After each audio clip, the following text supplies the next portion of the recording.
Halo guys, aku Vina Florencia dengan NPM 24 12 011 248.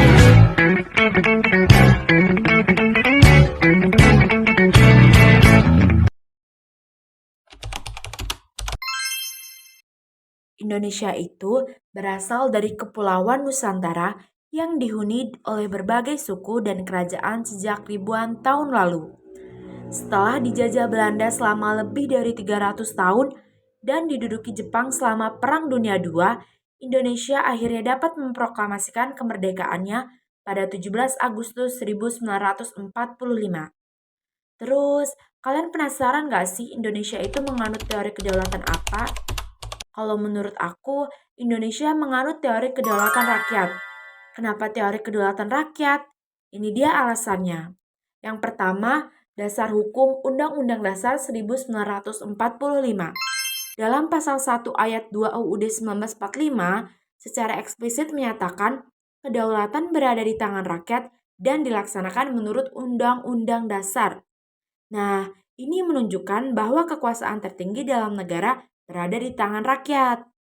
Yang kedua, pelaksanaan melalui sistem demokrasi pemilihan umum atau pemilu. Indonesia secara berkala menyelenggarakan pemilu untuk memilih wakil rakyat seperti anggota DPR, DPD, dan juga DPRD, serta presiden dan juga wakil presiden. Ini adalah wujud nyata dari kedaulatan rakyat. Yang ketiga, lembaga-lembaga perwakilan rakyat. Indonesia memiliki lembaga legislatif seperti DPR dan DPD yang dipilih langsung oleh rakyat. Yang keempat, prinsip demokrasi Pancasila.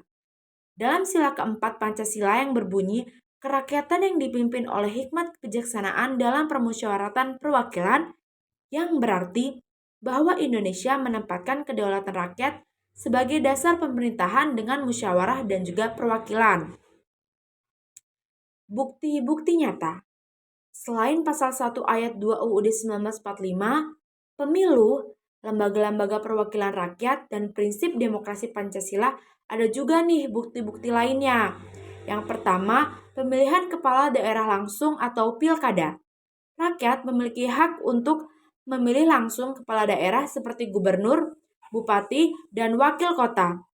Ini menunjukkan keterlibatan langsung rakyat dalam memilih pemimpin lokal. Yang kedua, referendum Timor Timur 1999. Pemerintah Indonesia mengadakan referendum di Timor Timur untuk menentukan apakah rakyat Timor Timur ingin tetap menjadi bagian dari Indonesia atau merdeka. Ini merupakan contoh nyata bagaimana suara rakyat diprioritaskan dalam pengambilan keputusan politik penting. Nah, jadi kesimpulannya, Indonesia itu jelas menerapkan teori kedaulatan rakyat yang diwujudkan melalui konstitusi, pemilu, serta lembaga-lembaga perwakilan.